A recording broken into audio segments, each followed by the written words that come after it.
What's going on, everybody? We're doing another video. I got my target set up right here. I did a live fire video. This is going to be the at-home thing. And so there's a lot of things that we can do to dry fire. I'm going to go over that. I'm going to go over tips and just kind of what I do, starting off with the gun. So like I said, clear, nothing in here. Like I said, I carry Smith & Wesson M&P 2.0 with the new flat face trigger. I carry a full-size gun. This is a 17+1 mag, nothing in the mag, nothing in the... This is a full-size gun. So if you could compare it to like a Glock 17, but this is a full-size gun. I have a Trijicon RMR. I'm going to drop a video later this week about the comparisons between red dot and iron sights, but I don't have a problem concealing a full-size gun. And so yeah, there's going to be minimal printing, but if you're not looking for it, you're not going to know. So we'll start off with some of the tips. First of all, if you're going to carry a bigger gun, carry appendix. This gun has a flashlight on it.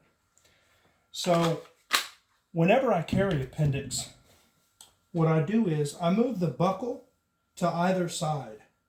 And usually with the Shepherd's defensive belts, I move it this way because there's like a little Velcro spot on the left side of the belt. So if I move it that way, it'll hit that. So if I'm taking it out, pulling it out or whatever, it'll pull on the belt. So usually I will put it on the right side and not the left side. I have another concealed carry rig. This is an M&P 2.0 also. It's a little bit older version. It's an optics ready version, but it still has the curved trigger. It's also got a Trijicon RMR on it. And this is a sidecar. So what a sidecar is it has a magazine that's next to it. And you will see that I can conceal this just as well. The only difference between this and that, other than the sidecar, is this is not flashlight compatible. So whenever I'm traveling at night or something, or bedside, that's what I have. I have a flashlight. So you see I can conceal this really well. You can't tell I have it on. Usually whenever I am concealed carrying, I wear an undershirt. So if you have an RMR or any kind of optic on your gun, the undershirt will take your body heat away so you don't fog up the glass, so you don't get sweat all over your gun if you're outside doing some kind of activity. So not only do I carry a flashlight on my gun, I carry this flashlight. I've gone over that in a previous video, but I don't want to have my gun out. I don't want to have to point my gun flashlight at people, obviously. The next thing is knives. I carry a fixed blade. This is an M&P Shield knife. It's a fixed blade. Comes with a sheath. You can get them on Amazon for like 30 bucks. Sometimes I'll carry this.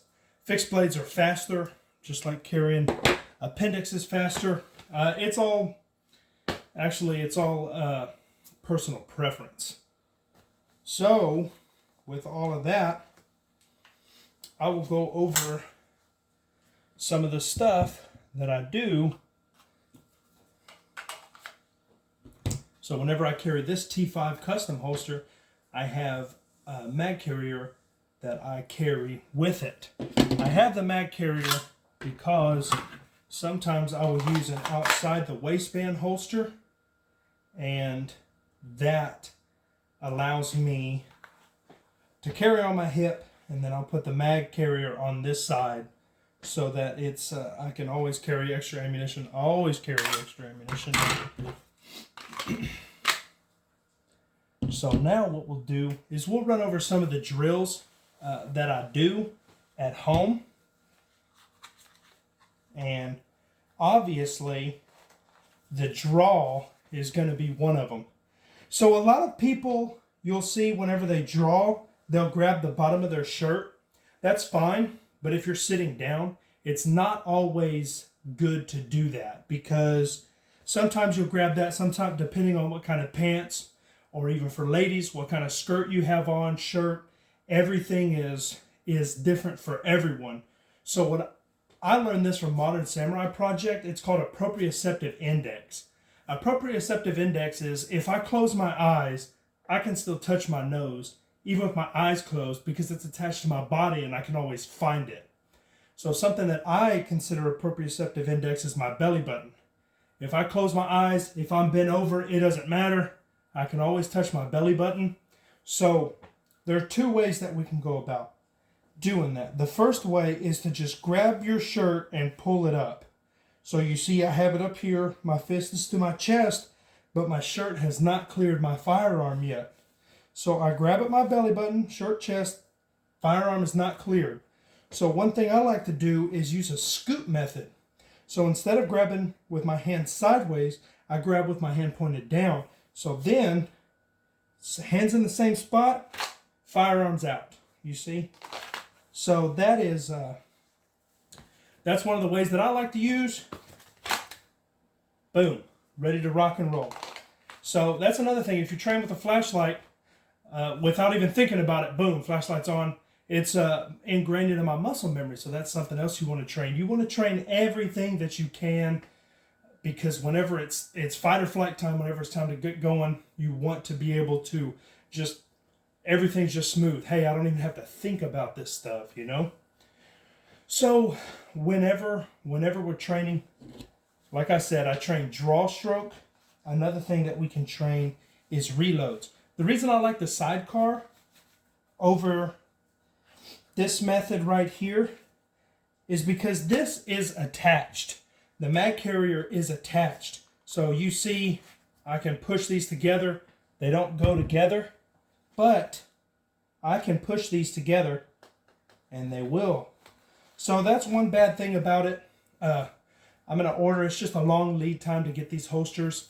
Like I said, the one I have on here, this is a T5 custom. I like them. Flashlight compatible, Streamlight TLR1 HL handgun light. And then this one is a Tier 1 conceal. Tier 1 concealed Aegis. So huge price difference between the two, obviously, because that one has a lot more going on. But one thing you can practice is reloads. So whenever I want to practice reloads, I do it just like my previous videos. I want to break it down. So if I want to practice draw stroke, I practice draw stroke. But again, there's no gun. I mean, there's no round in the gun, no round in the magazine. So if I'm going to practice reloads, I'm going to take my gun out. I'm not going to practice draw stroke because then I'm taking away from what I'm trying to train. So I'll lock back. I'll get in the position. I'll get a sight picture. I'll look down, and then boom.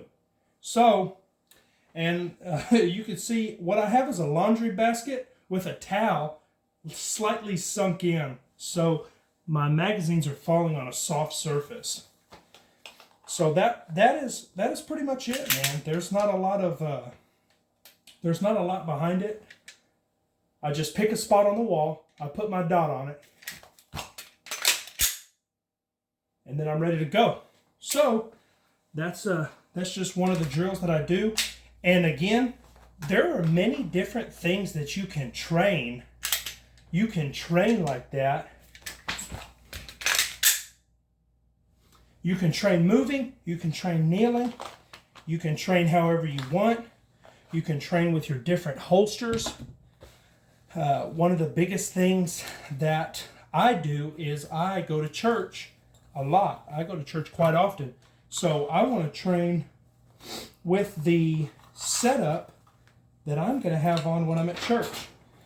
Because unfortunately, there are people that want to come to church and they want to take innocent lives. So,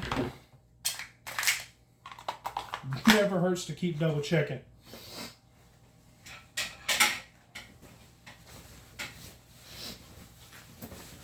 So, I will grab one of my suit jackets and I can do the same thing. I can keep training. But the difference is, now I'm training from an outside the waistband. This is a Bravo Concealment, Texas company. I like to support Texas and local when I can.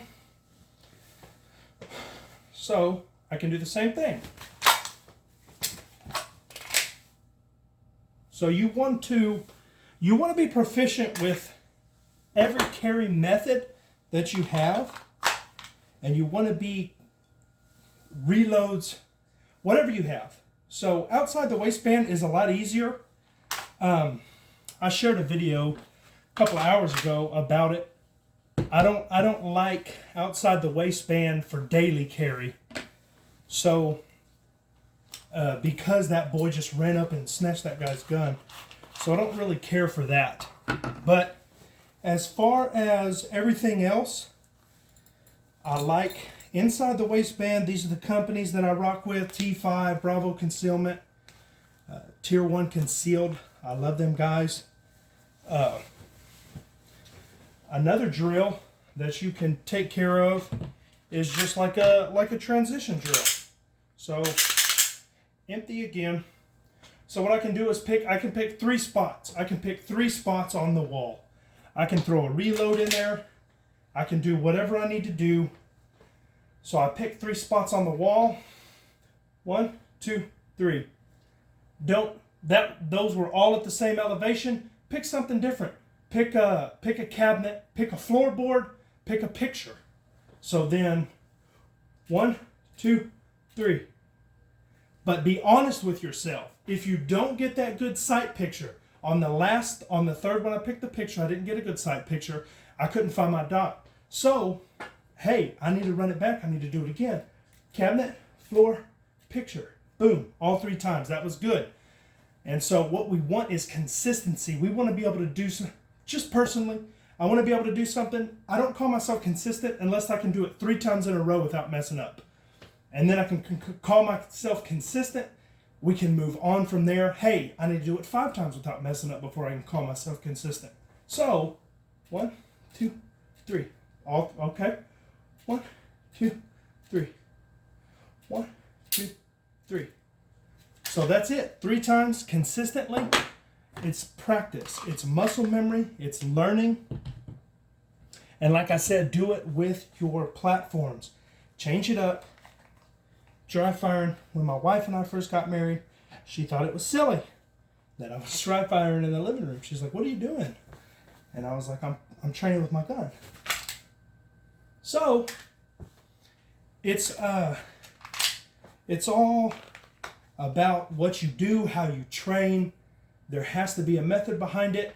So the main thing that I only train 3 things whenever I dry fire at home, but I train those 3 things in different positions.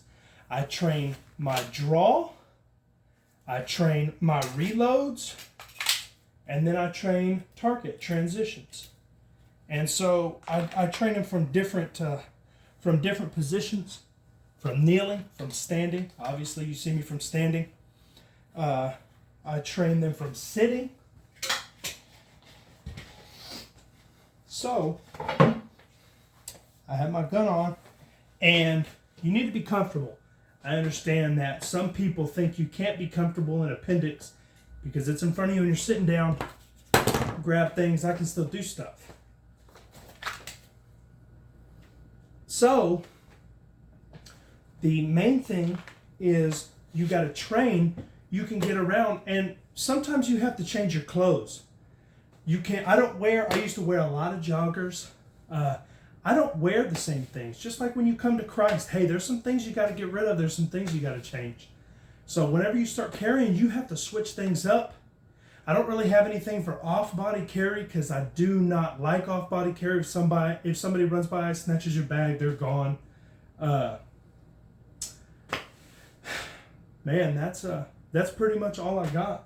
But yeah, you don't have to buy a target. You don't have to. You can find a picture on the wall, a light switch, a plug, coffee pot, a window. It doesn't matter. You can find anything and you can use it. So thank you for watching. God bless.